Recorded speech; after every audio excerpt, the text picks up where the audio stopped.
incumbent upon you to do that. Also, you can come in and use the club lab computers and do whatever you want on them. They they purge all the data that you work on the computer, and it goes away, so there's no security or confidentiality violated. I'd like to extend a big thank you for the new volunteers that were here for the coffee orientation meeting yesterday. They did a great job. We thank you very much.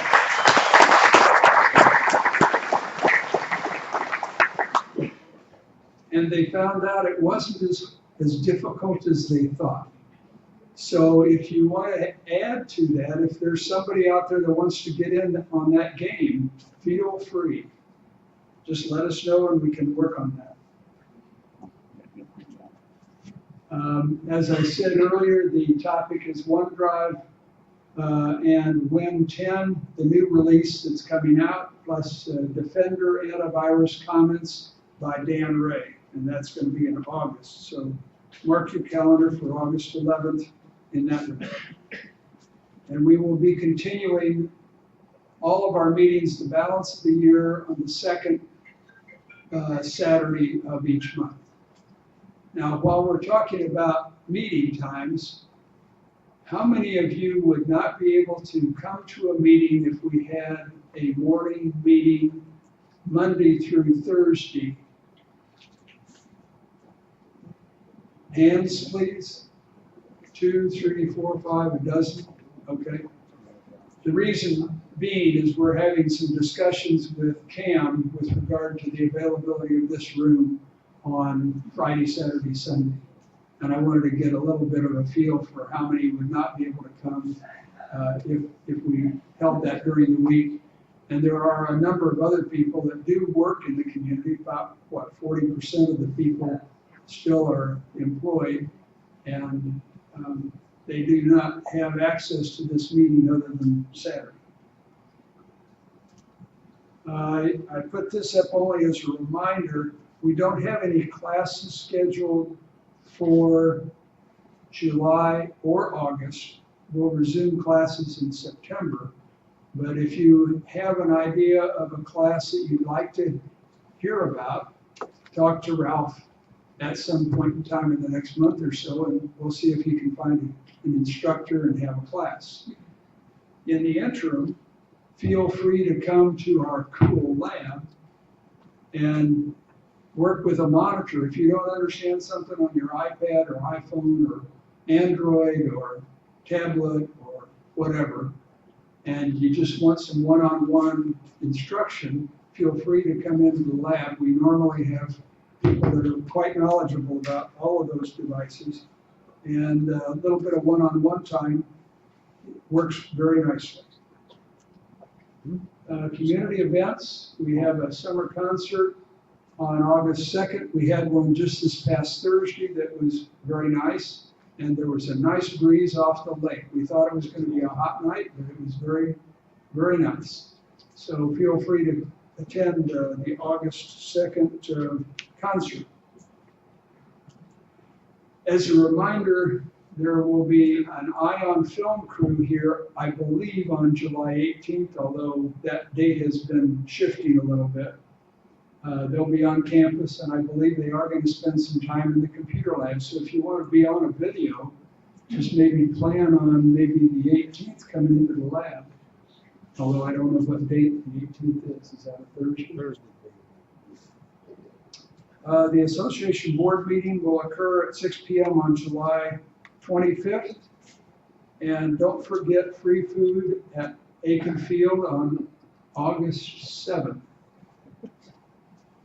The board meeting is here in this facility here, Trimble Hall.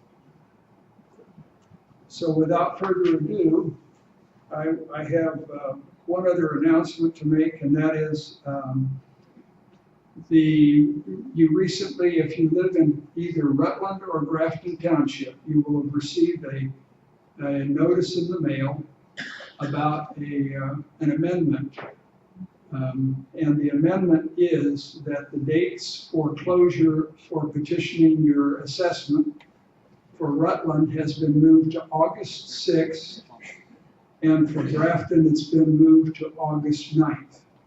Hampshire's closed, so if you're in Hampshire, you're out of luck. But Rutland and Grafton, those dates have been opened until, because of the announcements in the paper not being timely.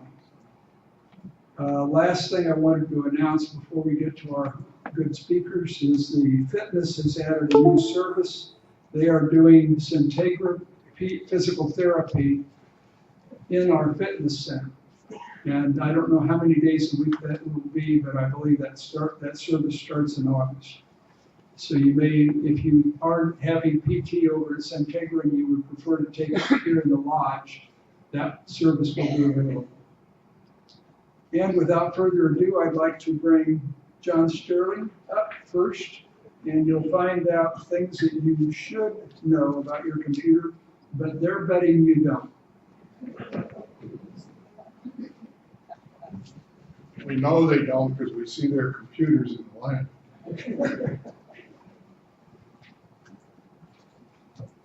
We're going to talk today about 5 different topics. We're going to try to take about 5 minutes on each of the topics. A couple of them may go over a little bit. The first one is, how do you properly use your download folder? Next one is, before you download a file or a driver, be sure that you know how to read and understand the URL, which is the address on the internet where you're going. Some of the password, one of the big problems we see in the lab, many of our users are older people that don't have good memories and they forget their passwords. So I've got a couple of options here on how you can do a better job with that. How do you copy pictures from your camera or your cell phone to your computer? And Bill's going to cover that. And he's also going to tell you the difference between the Norton antivirus and Malwarebytes.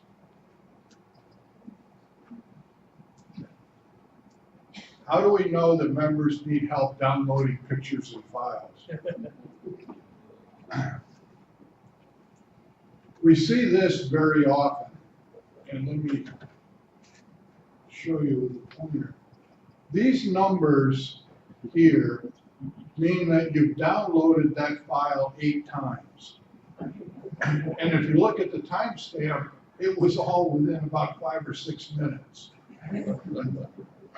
And I don't blame you for that. The real problem there is the way Microsoft writes the instruction. When you hit the download button to download a file, it pops up a screen, and I'll show you that in a minute, but it doesn't tell you where the file is. So I'll show you what the way that works.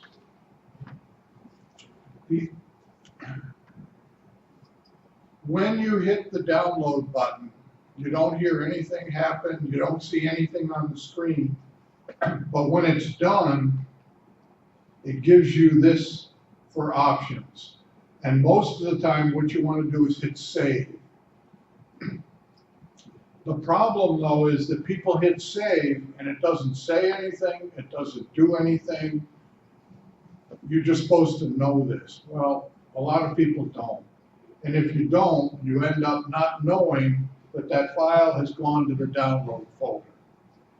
Does anybody not know where the download folder is? 2, 3 people. The download folder is, if you look on File Explorer, it's one of the ones in the list on the left-hand side.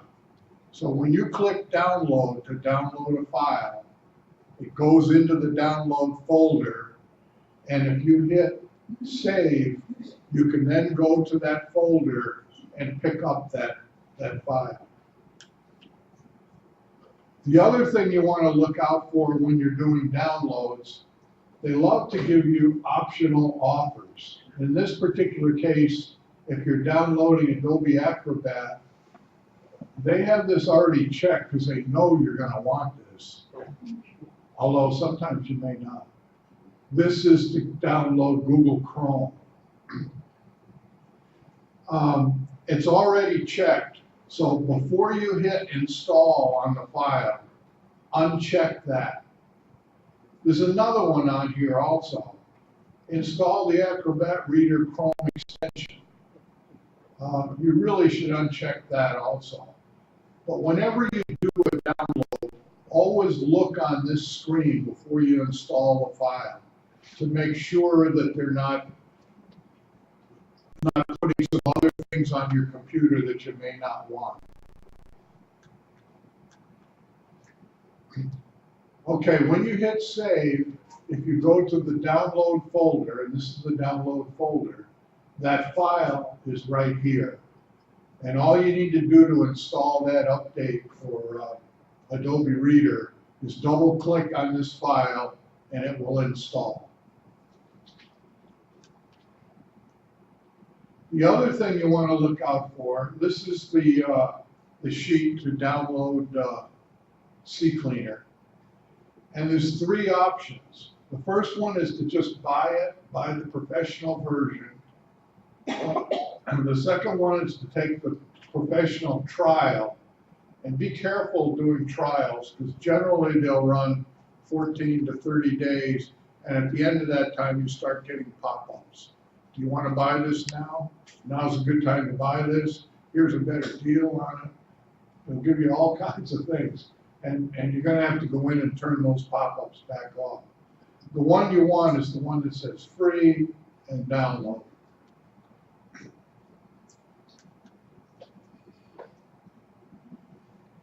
The other thing that you need to download are attachments on emails. If you get an attachment on an email, you'll see this little symbol, which is a down arrow and a little tray under it. If you click on that, that will download the file that's attached to your email to the download folder. And you'll get this option here. Again, you want to hit save, and that will put it in the download folder. And here's the download folder, and here's this happens to be a picture, a JPEG. And that JPEG is sitting in the download folder, and you can take that and put it wherever you want it. But the thing to remember is when you do a download, it goes into the download folder.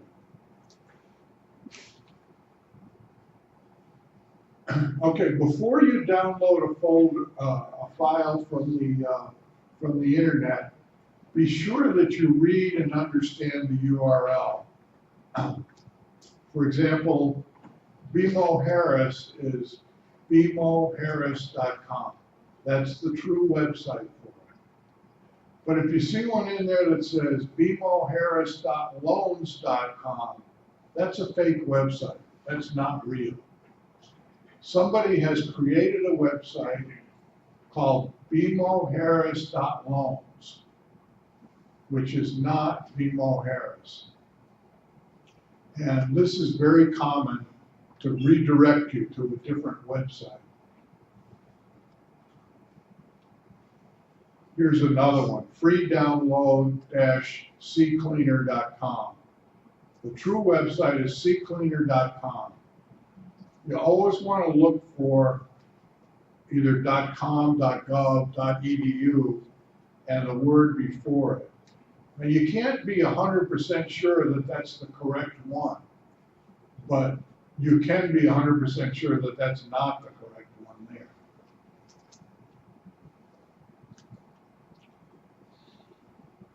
One of the things that you want to do before actually clicking to go to a website, hover over what they're telling you it is. This is just a description of what the website is. If you hover over it, down on the status bar, you'll see the exact address that you're going to. Most of the browsers and most of the websites now have it underneath the link that you're going to be clicking on. So you can see exactly what the address is. And it's going to take you probably a little while, but you want to get used to reading that and understanding that it's really a true website. One of the biggest problems that we see in the lab is people forgetting their passwords. We see people with pages of passwords written on both sides, just so many that you can't imagine. And everyone is different.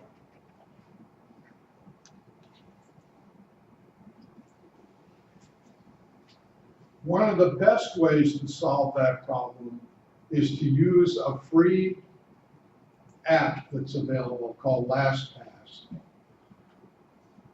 But we've been preaching LastPass for several years, and very few members are actually using it. I don't know why, but if you're at all interested in security, your passwords should all be in LastPass. With LastPass, you can change your password very easily, and it keeps track of it. You can click on launch on the website, and it automatically opens the website you're going to, puts in your username and password, and allows you to go in. But I guess we know that people are not going to do this. If you don't do this, understand that you're not using the best security. So I'm going to give you an option.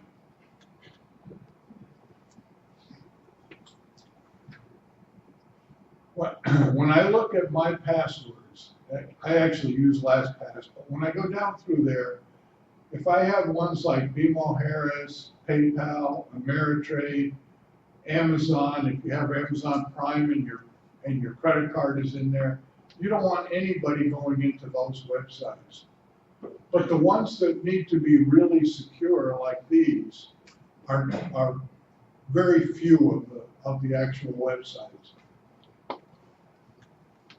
So one of the things that you can do, well, let me just say, I was looking for an article in the American Woodworker. It was a 10 or 12-year-old issue that had an article on making raised panel doors. And I was trying to get the article for one of the woodshop members. When I signed on to the website, I had to create a username and password for that site in order to get in to look at that article. So what I have is a generic website, a generic username and password to get into a website. These are not my username and password. But these are to show you the kind of format. For example, on username, Sailboat88. Every one of the non-secure websites that I go to, my username is Sailboat88. It's not, but it's like that. And the password is an old address. This is the place I lived 20 years ago. So I can remember Sailboat88 in 10 Fox Harbor because I use that over and over to go into non-secure type websites. So if you want to do this, create a name here and use it over and over, and create a password here and use it over and over. These are some of the generic websites that I use a generic sign-in for. You need to look at how you do those. If you have a credit card on any one of those, don't use a generic one there. But this will cut down on the number of ones that are secure that you need to remember and allow you to go into, in my case, it's almost 40 websites that I have a username and password for, and I generally use the generic. Nope.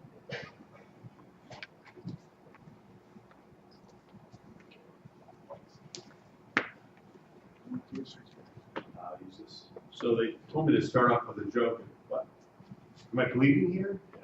They keep going like this over there. I don't know what they mean. Oh, is it? Okay. So, how to copy pictures that are on your camera and get it to your cell phone or your computer. Several ways to do it. One of the easy, by the way, how many people still use Windows 7? I do too. There's a real easy way to do it with Windows 7. It's not as easy as Windows 10. So we're going to show you the one that's universal. There are several ways to do it. Basically, turn off your, I can't speak, why am I? Turn off your camera, pull the SD card out. You always want to turn off your camera just in case it's accessing your card. You don't want to screw up the data. Pull the card out, insert the card into the PC, and transfer the pictures or files. How hard is it, right? There are other ways to do it that are a little bit more difficult, but we're not going to go over those. And if your camera does not, if your PC does not have a media card insert, most of them still do, certainly the new ones. You can buy an adapter to stick your SD card into the adapter for all of anywhere from $10 to $1. You can get those deals. By the way, does anybody know what SD stands for? The SD card, the SD stands for. Oh, there we go. What is it? Secure Digital. Secure Digital, there you go. We're gonna have a trivia contest later in one of the next. So anyway, so what do? You throw the disk. Sorry, you don't throw. You put the SD, you insert the SD card into the computer, and you open up File Explorer. John talked a little bit earlier about File Explorer. It's at the bottom. Whoops, wrong button. Oops, backwards. This back. There we go. It's at the bottom of your screen. You've all seen this left half of the Windows 10, certainly. You click on that folder, and you find your SD card. In this case, comes from my Nikon camera. And I'll click on one of the pictures. If you click on one of the pictures and press Control A, actually it should be a small a, at the same time that says I want to capture all of those pictures. And then if you press Control C, should be a small c also, that says you just copy all of those pictures. So that put it onto the copy, what do you call it, a copy? Clipboard, there you go. We the unknowing are telling you unknown how to do it. Anyway, and then once you do copy that, you want to go to your, again, File Explorer, and you'll see, especially either at the top or down a little further, here's pictures. Here's the downloads that John was talking about. And sometimes the computer will think you want to put the pictures in downloads. I like to keep all my pictures together in pictures, so just to let you know, you may have to change it to pictures right here. You press that folder, and then once you press it, you can create a new folder over here, label it Belgium trip or whatever trip you're going to be on. And then if you simultaneously press Shift Control N, and it's a small n, you do create a new folder and you can type in the address. Pretty straightforward so far. Then you, on that folder, you press Control V, insert. So Control X, for those who don't know, Control X is delete, Control C is copy, and Control V is insert. And you almost don't have to remember any of the rest of the stuff. And it will start to transfer over your however many pictures you have. And then once you get to there, you can click open the file and enjoy a picture and enjoy a memory. For Apple and Android phones, a simple way is just to use the Google Photo app. Google Photos has an application, well, called named Google Photo, which is free. I like free. Like these donuts, all we have to donate to the food pantry, but that's okay. And it's a real easy way to not only back up your photos, but also to be able to download them elsewhere, or send them an email or something, or share your albums. So we have a photo course that we're putting together, the two Bill Squared, that will be coming out within about another month to talk about basic photo manipulation and usages, etc., on smartphones, both Apple and Android. If you have the Android, this is even easier. That's already in your machine. If you have an Apple, you just have to download that. There are other ways to transfer pictures to the cloud to back them up. But I just personally, I like simple. I'm a simple person, as some people know me. And Google Photo in my mind is just one of the easiest things to use. So, okay, last topic. I don't know if I hit the 5-minute mark. Last topic, viruses and malware. Heard of viruses and malware, I'm sure. In fact, the Democratic Party found out about viruses and malware. We'll talk about that in a little bit. For those of you who haven't watched the news lately. Viruses essentially are a specific type of malware, and it's like a disease. It wants to get on your computer, then it wants to spread. There are other kinds of malware, spyware, adware. You ever notice if you go to a website and you click on a particular golf club, then all of a sudden every other window you open up on any other Facebook or AOL or whatever, there's your golf club just waiting for you to pick it, right? Whoops, I picked that wrong button again. There we go. Now it's Trojans, ransomware, we'll talk about that in a minute, etc. So malware really is the broad general word for things that you do not want on your computer. And you know, basically, Norton's and McAfee, Norton's free if you have Comcast, McAfee's free if you have AT&T. Windows Defender is free if you have a Windows 10 computer. You can use whichever one you want, in my mind anyway. Their objective is to stop the viruses and the malware from getting into your computer. But once they do get in, and they can't stop everything, then there's a software program called Malwarebytes, and there are a few other ones like it, but we just tend to like this in the club. Their objective is to remove that malware if it does get into your computer. So, recommendation, I've seen this on a number of different websites, much less within our computer club. Use both an antivirus tool and occasionally, if you need to, an anti-malware tool. Antivirus you want to have on all the time. All the time. And it should update itself with all the definitions that are coming out, the crazy hacker stuff that's coming out on a regular basis should be kept up to date. The malware, run it every 2 or 3 weeks. It's just my personal opinion. Or if there's a problem on your, you say, wow, this PC is really acting weird. Kind of like the way I speak. So you can run that anti-malware. Phishing. Phishing, that's what nailed the DNC. You click on an attachment or a web link because, oh, this Amazon says they're going to stop my account if I don't respond to them. It's a big no-no. And it generally will introduce some virus or spyware or malware or whatever to essentially steal your sensitive information. And you even help them by clicking on it. So that is it that in ransomware, to stay away from ransomware, never call a number that pops up on your screen. Don't click on an email attachment or web link if you don't know the sender. That's a real key, number 2. Microsoft will never call you, no matter how rich you are. The IRS will never call you, no matter how much you owe them. You did not win that contest. I let the Nigerians out. And Amazon is not terminating your account. So the best defense is you. If you don't know who it is, don't go there. Okay? And if that fails, stop and call the Ghostbusters. That's us. See, we're worried about viruses too. You know, so come see us in the lab, and thank you for listening. And any topics that you have, of course, we're always willing to try to address. Like I said, we're coming at just as a little ad.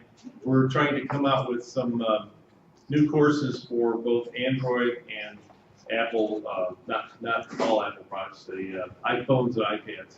We're trying to put new courses, so if you have an idea for a course, please let us know. We'll be happy to try to develop something for you. So, is that it? I need to shut up, right? Okay, questions?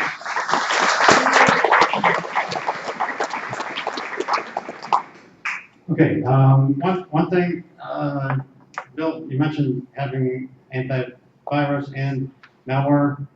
What you don't want to do though, you have to be careful not to have more than one antivirus program. That will slow down your computer and it causes other issues. So you can have an antivirus and an anti-malware. Just be careful, you don't have to do antivirus. The other comment, and John and I have talked about this, a problem with having a generic password that you use everywhere.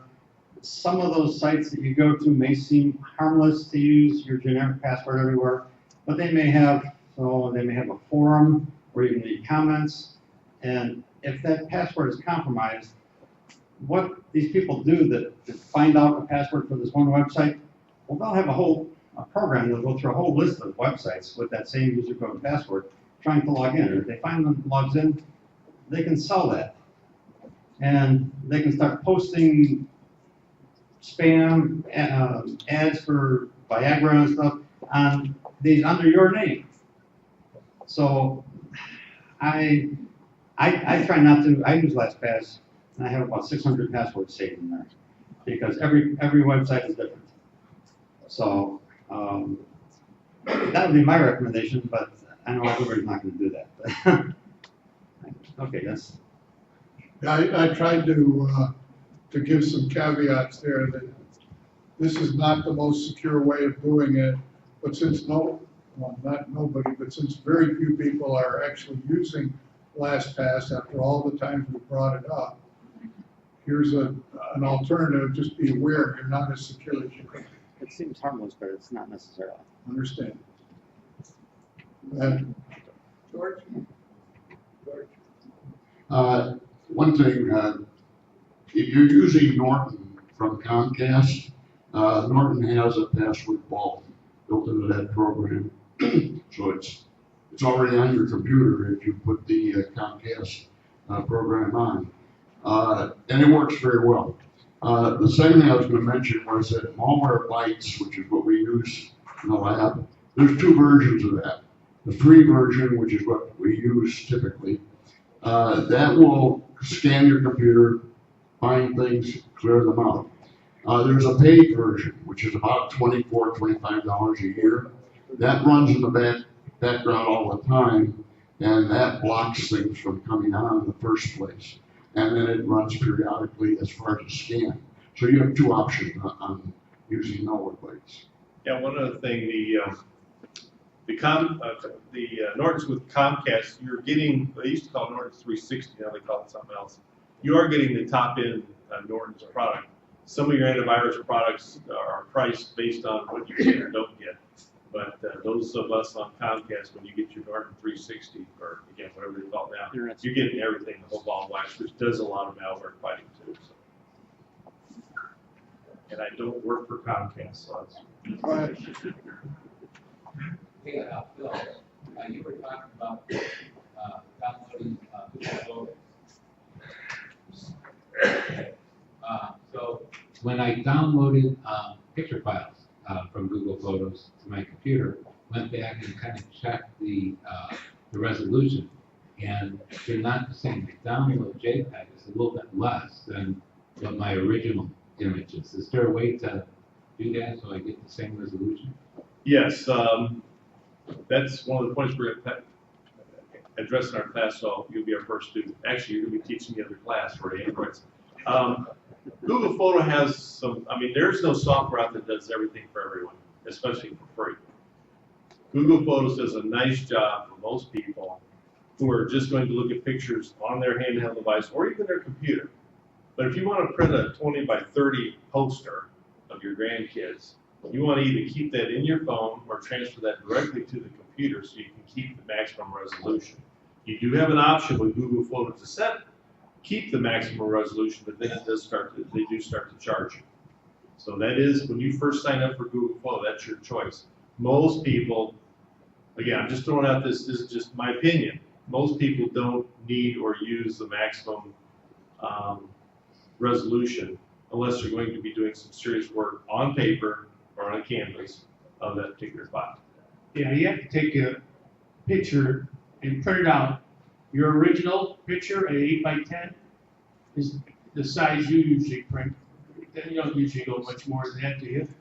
And then print the one you got back from Google photos and see, you won't be able to tell the difference, even though they reduce them a little bit. We do have a great subgroup.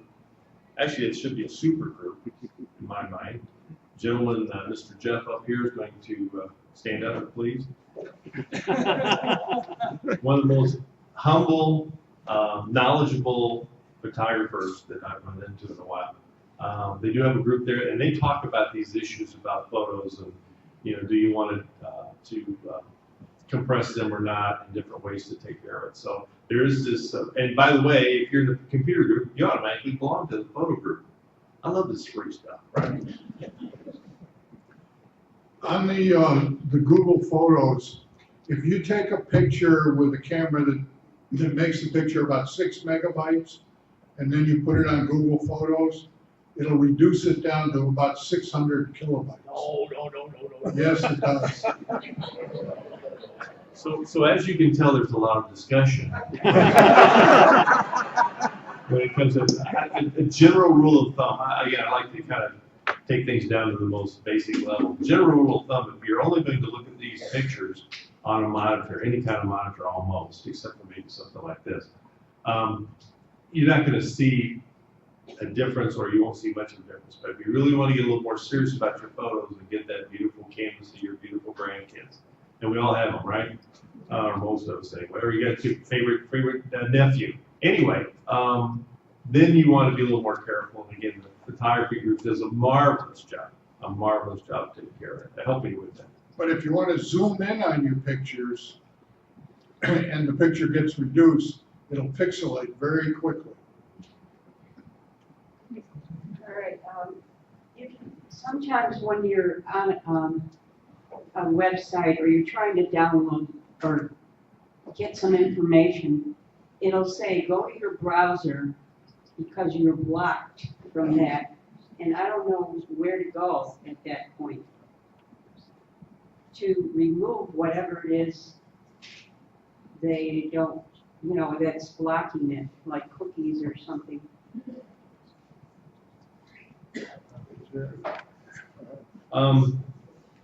Usually your browser will show you either at the top of the page, is what I remember, saying, would you like to allow this page that's been blocked to go ahead and come up on your computer, and there's either yes or no, basically, or a yes or a X mark saying no.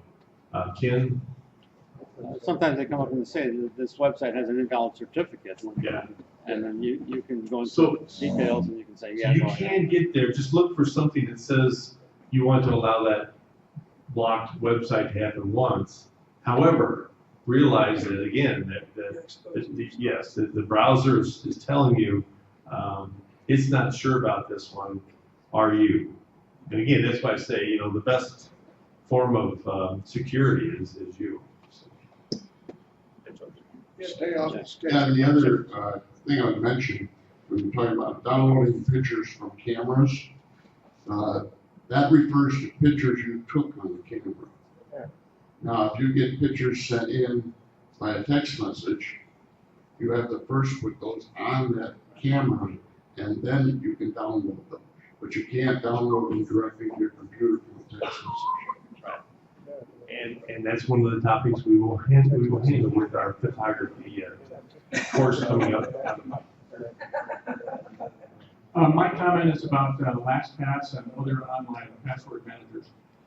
I know that I've been talked to about how secure they are, but I'm not comfortable giving my bank account passwords, investments accounts, and so forth to a company A that doesn't charge me anything, and B, what happens if they have just one dirty employee? You want me to talk about it? Yeah, go ahead. Okay, I've talked about LastPass here a couple of times, and LastPass, I don't know if it was a year or two ago, LastPass got hacked. And someone did acquire a portion of their database of passwords. But LastPass said, not a problem. And I'm thinking, yeah, not for you because it's not your passwords. But then I did some more research, and what I found was that your passwords before they leave your computer are encrypted 1,000 times. So it takes that file of passwords and encrypts it. Takes that encrypted file and encrypts it, and encrypts it, and encrypts it 1,000 times before it sends it over the internet. Then when LastPass gets it, they encrypt it another 100,000 times before they store it in their database. So even their employees can't get to your passwords. It's a standard AES 256, I think, encryption scheme. I'd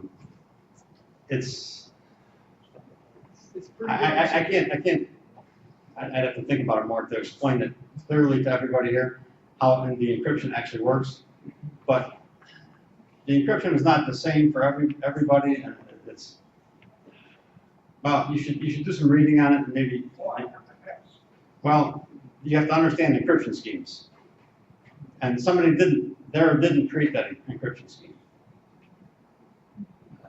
They don't store your password. Well, and yeah, they don't store your master password or. I just think somebody has the ability to get that. I'm not convinced. Yeah, the NSA does, I'm sure.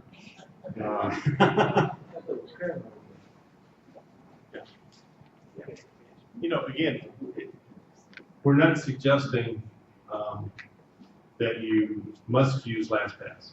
And if you don't feel comfortable with anything, you need to go to something else. Write it down on a piece of paper, store it in the iPhone, then shoot someone that tries to grab it. I mean, you know, make your pick. Yes. And LastPass, can you tell us just a little bit more detail? If somebody wants to use LastPass, how do they do it? Get it on their computer, get the app loaded in, and then what is again the security levels with LastPass that we should kind of believe in? You can reference some of the video programs that we have in our database. Well, you can log on to LastPass and download the program. And if you're not sure how to use it, there's plenty of YouTube videos that show you exactly how to use it. George? What's the relationship between Defender and Norton and McAfee?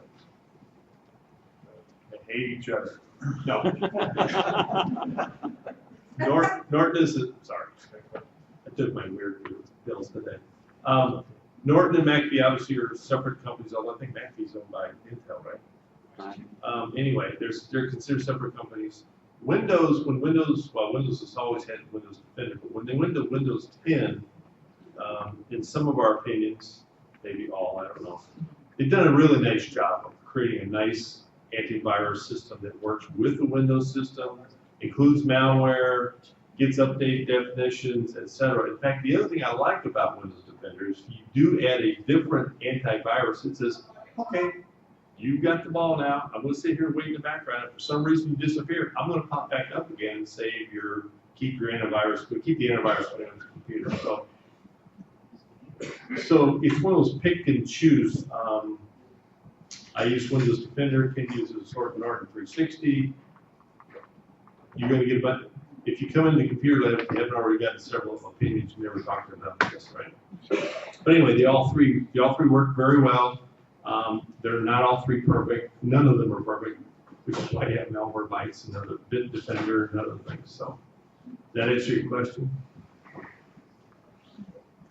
Yeah, the other thing I was going to mention is that coming back to this question about security and password vaults, on Norton's Vault, you have the option of either leaving it on your computer or going to their web-based program. And so if you're really uncomfortable with the web-based side, you can leave that data on your computer. It doesn't go up to the web.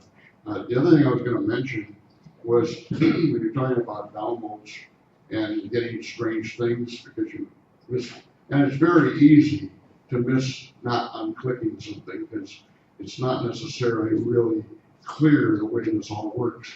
I find a good process is after you've downloaded something, go to Control Panel, go to Remove Programs, brings up all the programs you have, click on the date, bring the dates up, and if on the date that you downloaded, let's say Adobe, whatever, there's 7 more programs on that same date that don't look familiar, just take them off.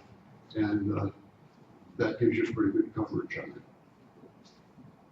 Every time I log in the computer new website and I put in new password or user ID, they always ask me Google Chrome, do you want to save this password? And is it safe? It's not secure, no. You don't want to save the password. Because every time you log in some site and they ask you, do you want to save this password? Yeah, the answer is no. Yeah, you can. If you're doing a, website that isn't having any credit card information or anything like that, it's most likely okay for you to use that feature, but not on any of your websites that have any of your business you're transferring. Okay, I have a new Samsung Tab A Android tablet. Do I need to have malware and all that on my tablet? Should. Tablet question, who's gonna take the tablet question? Oh, what was it? I'm sorry, I was having too much fun up here again. Answering the last question was question, you can save the password on your computer if you want. That's just my personal opinion. First of all, it's easier, that way it automatically comes up. Second of all, if you just have one computer, unlike certain other people that have 50 or 60 at their house, more than likely you're not going to be a target for someone, the Russians coming in and trying to see everything that's on your computer. So for unsecured, for things like that don't have to do with my 401k or my banking, etc., I will let the computer save the password, and this stays on the computer, doesn't get sent out to the company. And it's encrypted too. And it is encrypted. If you set a master password. So you should set a master password. But if you really want lots of things to do, you know, I can't, you know, sure you can. Now let's answer the questions she asked. Yes, I'm sorry, tablet. Tablets, security. Do you need to have a security system on a tablet? Yes. Yeah, there is a virus app you can put on. Yes. Yeah, Androids are more exposed than Apples are. It's one of those things where, you know, Apple's got some, I have an Apple, but I don't have any Apple stock. I think they're overpriced, but whatever. Apples are more secure, but they're also more secure than when if you forget your password, your SOL, you're going to be driving into Winfield to get someone to help you find it. The Android is much more flexible. You can do a lot of things with Android, but it also is an open system that Google has out there and is a little more, what's the word? Vulnerable, there you go, to any possible malware. There is, you know, they've hit the Windows machines, right? They're working on the Mac machines for hacking. And you know what's next? I mean, that's the most number of things out there now are smartphones. And if you have an Android, I probably, just opinion only, I probably would look at maybe putting some kind of antivirus on it. If you have an Apple, I wouldn't worry about it just yet, but just personal opinion. Hey, just a This will be our last question, Steve. Okay. Make it long. Now, on an unsecured site, let's say Best Buy, if you decide to buy something on Best Buy, what's the best way then to use a credit card to buy from Best Buy, or JCPenney, or whoever it might be? Safest way is to go into the store and hand it. Not necessarily. And the second safest way is to use your credit card when I buy it. Yes. No, it's not an unsecured site. Take a look at that website that John was talking about up top. And if it does not say HTTPS, then I would worry. But the S means secure. So if the website does have the HTTPS : whatever, that means it's a secure. You look at next time you log into your bank account, take a look at it. It'll be there. Amazon, same thing. It'll be there. So if you don't see that, yeah, I would worry about it. I'm pretty sure, without pulling my phone out right now, that Best Buy does have a secured site along with Costco, etc. So I wouldn't worry about that as much. one other thing, if you're really concerned about leaving your credit card number with, for example, Best Buy, and I don't want to just stop either, PayPal. Yes. Set up an account in PayPal. PayPal takes care of the transfer of money. You can use your credit card, but your credit card never shows up on the Best Buy site. All Best Buy ever sees is, yes, you paid PayPal, and PayPal guarantees them that they will get paid. So it's another way to do it. By the way, one last thing, and that is we need to thank Frank for taking all of the pictures of the fireworks that you saw and the parade that you saw as our opening slides.